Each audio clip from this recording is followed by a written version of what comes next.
Hello, Psych 101 students.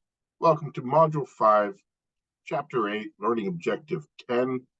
We will look at how intelligence is measured. All right, so intelligence is assessed with psychometric tests.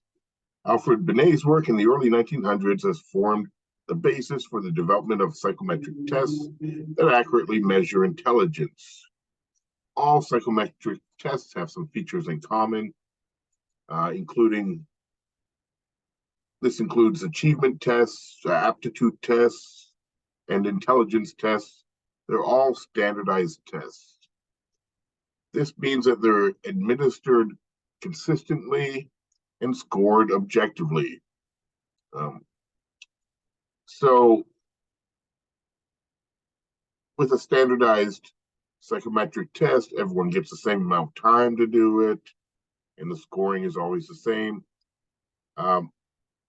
One standardized test standardized psychometric test that I'm sure you're aware of is the SAT test for college applications. Psychometric tests need to have both reliability and validity. Reliability is how consistently a psychometric test produces similar results each time it's used. Validity is how well a psychometric test measures what it is intended to measure.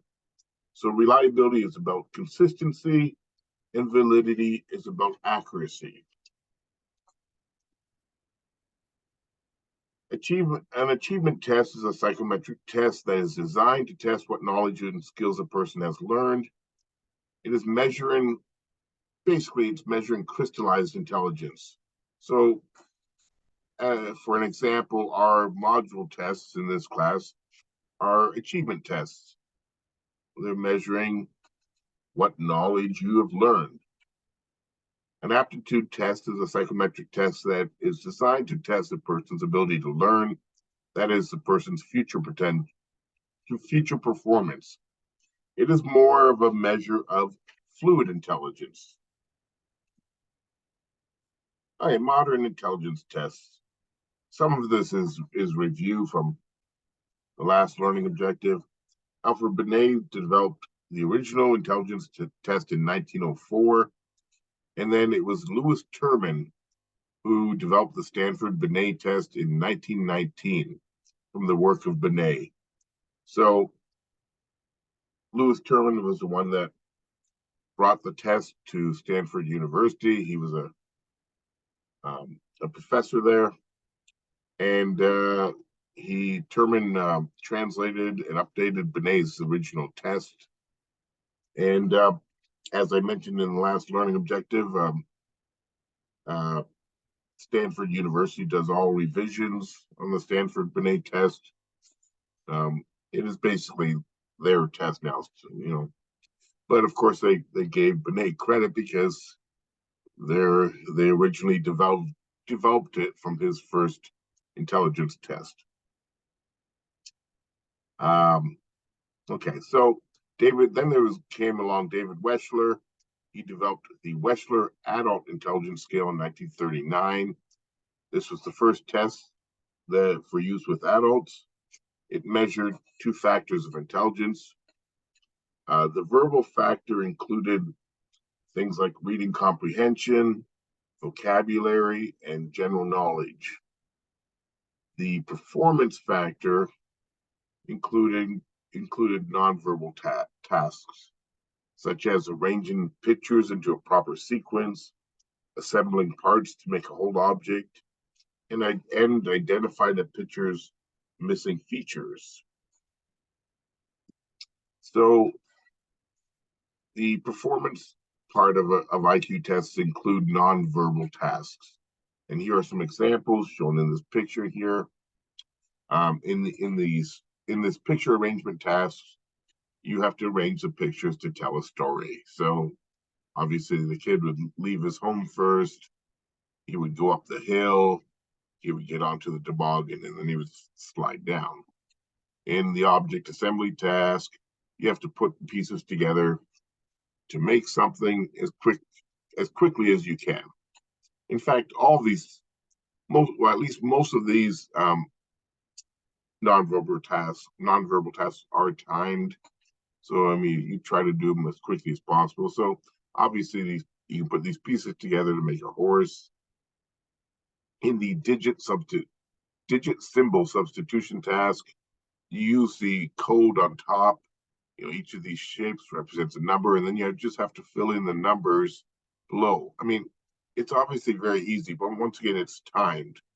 So some people might decide to, do them in order from left to right. So they look at the first shape, and then they look up, and they would put a 1 under that first shape in the space, and then they would look at the star and see a 5 and put a 5 down here.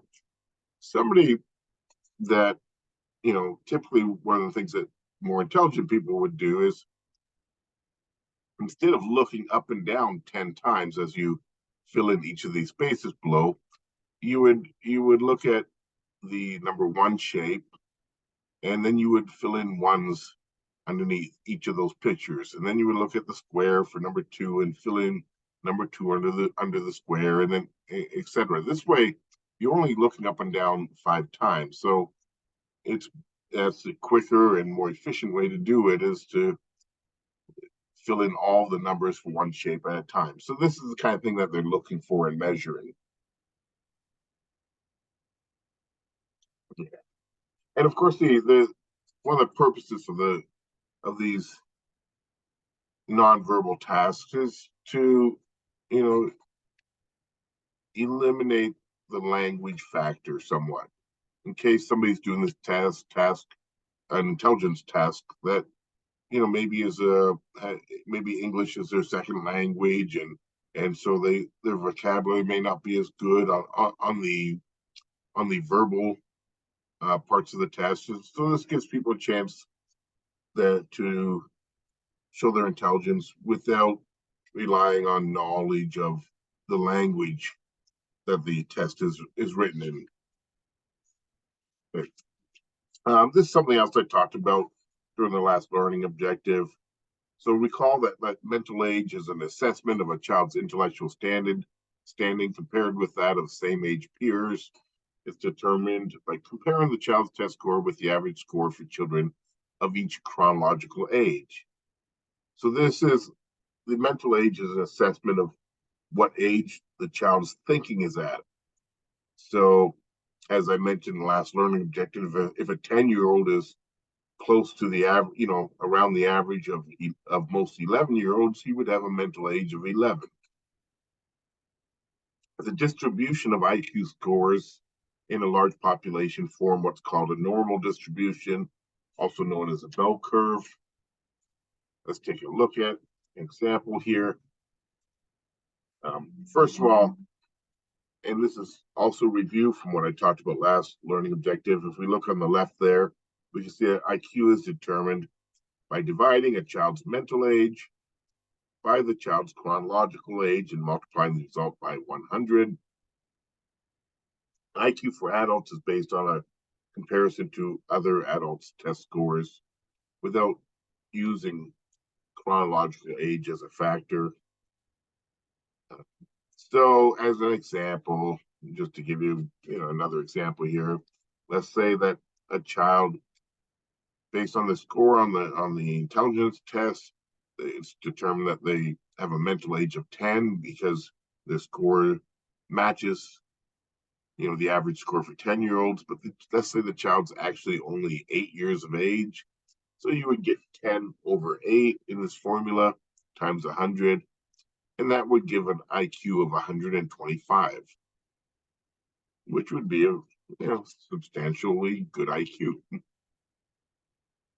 IQ is a score on a normed test of intelligence. That is, each person's score is relative to the scores of the large number of people who already took the test. So you're being compared against all the past scores of people that took the test.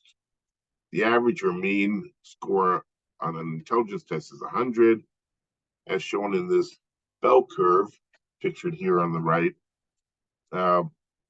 Approximately 68% of people have an IQ score between 85, and 115.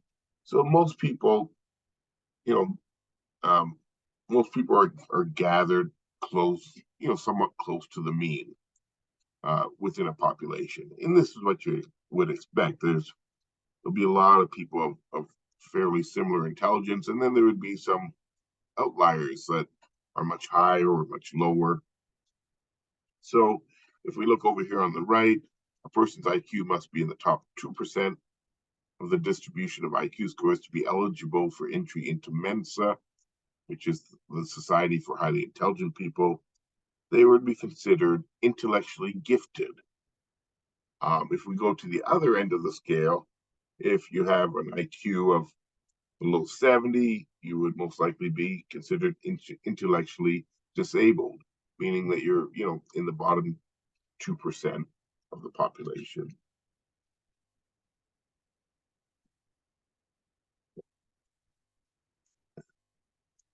Okay, so good intelligence tests have validity.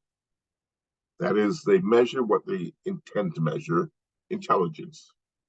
So if we look at this picture here, where it says validity, if a test has low validity, it means results do not measure what they intended to. If there is high validity, it means that the results measure what they did intend to. So validity is like accuracy. How accurate is the test in measuring what it's supposed to? The Miller analogy test is used for admission to graduate school, as well as for hiring decisions in many work settings. Because it predicts not only graduate students' academic performance, but also individuals' productivity, creativity, and job performance in the workplace, it is considered to have high validity. So the scores on the test actually match, real performance. So they're good at predicting graduate school performance, which is what it's supposed to do. So that means it's got high validity. If you score well on that, you tend to do well in graduate school. Similarly, if you score well on the Miller analogy test, it tends to match your productivity and creativity and performance in the workplace. So it's because the scores do a good job of predicting these other types of real life performance measures. That's what determines that it has high validity. It does seem to measure intelligence then. All right, good intelligence tests also have reliability. In other words, people have similar scores each time they take the test. And we can see in this picture here, where this is reliability. Low reliability would mean that you get different test results from one time to another. Well, that's not very good.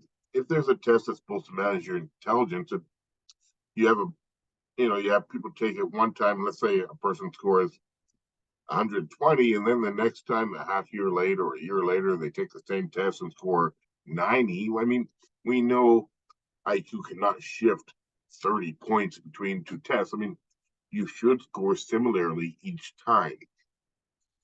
And this is how they test reliability.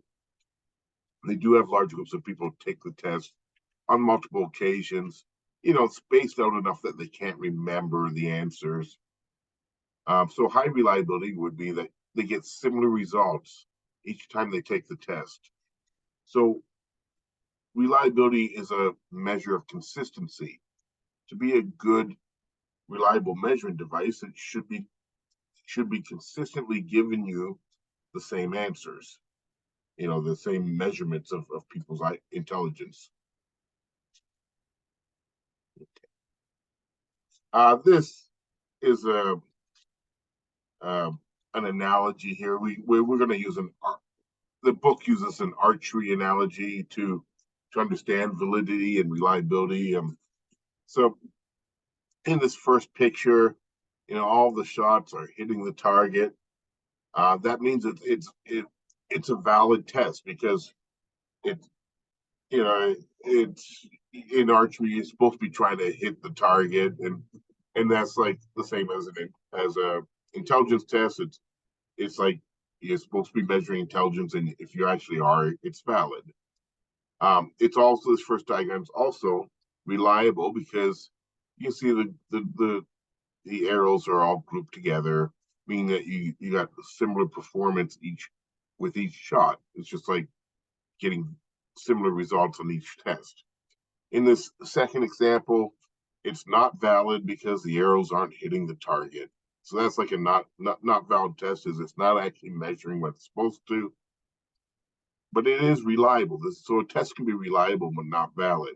It's reliable because it keeps producing similar results, like all these arrows are close together, but they're off the mark. So it would be reliable but not valid.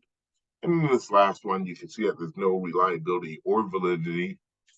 Um, the shots aren't hitting the target. It's not measuring what it's supposed to, and it's not reliable. I mean, the scores, or in this case the arrows, are all over the place.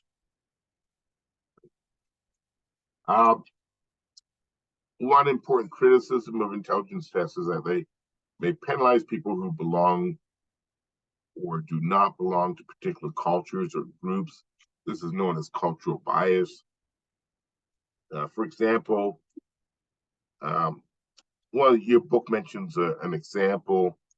There was a question on a past intelligence test that says string is to guitar as reed, REED, is to, and the choices are trumpet, oboe, violin, or trombone. And it's an analogy question. String is to a guitar like a reed is to what? And this would certainly be biased against particular cultures or groups that don't use these instruments. I don't know what a reed is. I mean, I didn't, I didn't ever play in an orchestra or anything like that. So, anyways, it's often very hard to avoid cultural bias. I mean, this was that question was meant to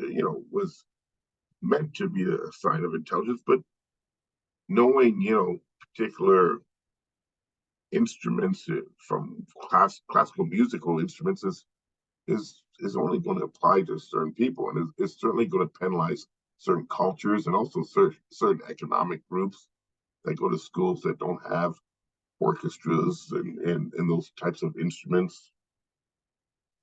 Most measures of IQ reflect values of what is considered important in modern Western culture, such as being quick-witted and speaking well. But being quick-witted and speaking well isn't valued in every culture. I mean, it tends to be in cultures like ours, Western cultures like ours, but there are many cultures throughout the world where it's not that particularly important. According to the creators of this test shown on the screen, the task should not yield differences in intelligence based on person's culture.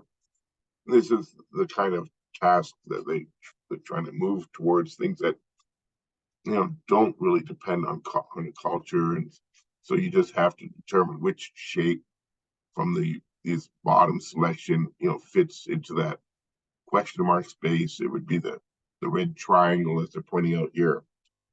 But even this one, there would be some people that argue even something as simple as this can be culturally biased, because there are cultures where shapes are not, where they don't learn about shapes like squares and triangles and circles because it's not an important part of their culture, especially more tribal cultures and things like that.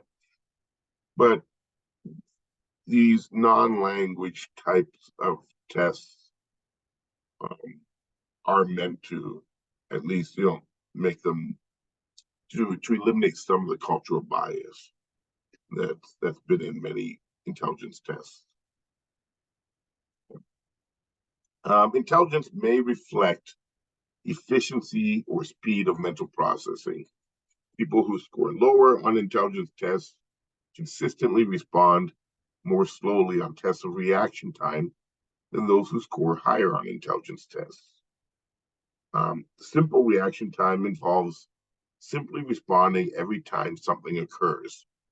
So an example would be you're sitting at a computer and every time an X flashes on the screen, you hit the X key and you do it as fast as possible. So it's a really simple task, but it it is a measure of the speed of your processing, nervous system processing. Some people can hit that X key faster when they see the X than others. Choice reaction time involves responding with the correct or corresponding action when a particular event occurs. So an example would be you're at a computer screen and you've got your fingers on a couple of keys, and let's say you hit the X key when the X appears, but if an A appears, you hit the A key. So it is reaction time, but you also have to make a decision initially very quickly. So it has an added component in a choice reaction time. You have to first decide which key to hit, and then hit it as quick as possible. So research has shown that people with higher intelligence show quicker reaction times, because it's an indicator that their nervous system and therefore their brains work faster. So just being able to push a button faster than somebody else tends to mean that it at least relates to intelligence. People tend to be more intelligent if they can do it faster.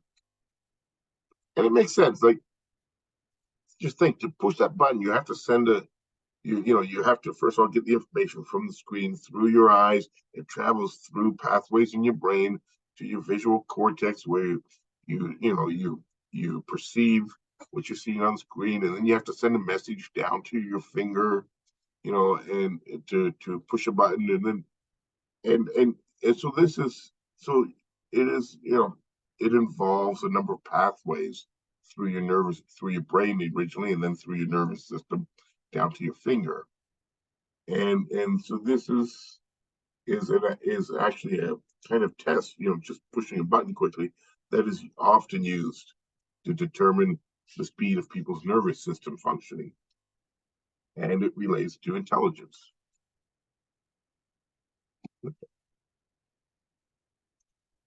Working memory is also closely related to intelligence. Differences in working memory may help to explain why intelligent people process information more quickly. Two memory tasks are shown here on the screen. In a simple test of memory, you listen to a short list of words and then repeat the words in order. So looking at the left here in A, you hear or see the word pill, depending on the test. But you see or hear the word tree, and then you see or hear the word lock, and then you get question marks, and you would have to say pill, tree, lock. And so you'd have to remember those three words.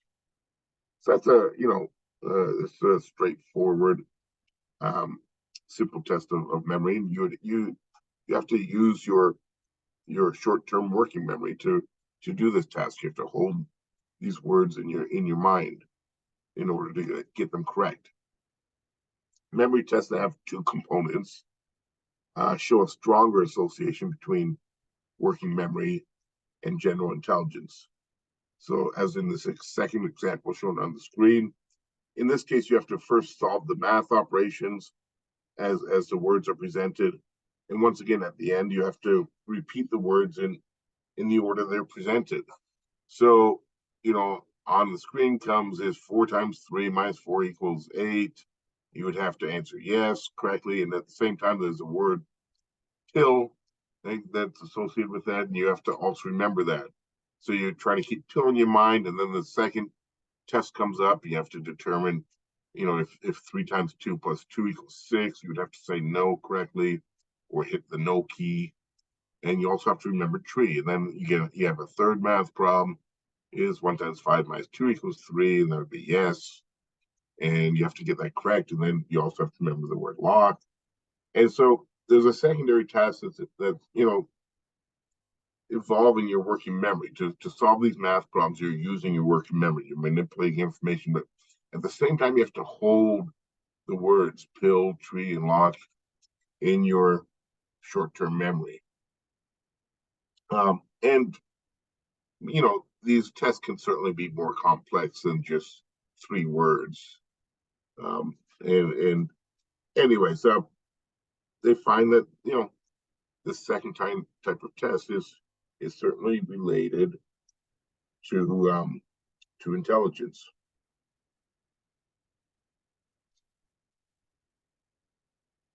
Okay. I think I missed the screen. No, I didn't. Okay. So this is actually our final slide from this learning objective. You've heard of savants before. They tend to have minimal intellectual capacities in most domains, but at a very early age, they demonstrate exceptional ability in some intelligent process. A good example is Kim Peek, the inspiration for the movie Rain Man. Great movie, by the way, if you haven't seen it. Let me tell you a little bit about Kim Peek. He could read a page of our textbook in about 8 to 10 seconds. He memorized all the zip codes for every region in the United States. He could name hundreds of classical musical pieces just by hearing a few notes of each. And he memorized over 9,000 books. But at the same time, he couldn't button his own clothes, and he couldn't make change for $1. So, in some ways, he had very limited skills, but he also had these other fantastic memorization type skills. Another example is Stephen Wiltshire, shown here in this picture. Despite having autism spectrum disorder, Stephen Wiltshire had published a book of his remarkably accurate, expressive, memory-based drawings by the time he was a young teenager. Here in this picture, it's from October 2010. He holds this drawing of an architectural site in London, England. After observing the site briefly, Wiltshire drew this picture largely from memory. I mean, look at the thing; it's like detailed as heck, and he's known as the human camera. So this concludes learning objective 10, and it also includes module 5.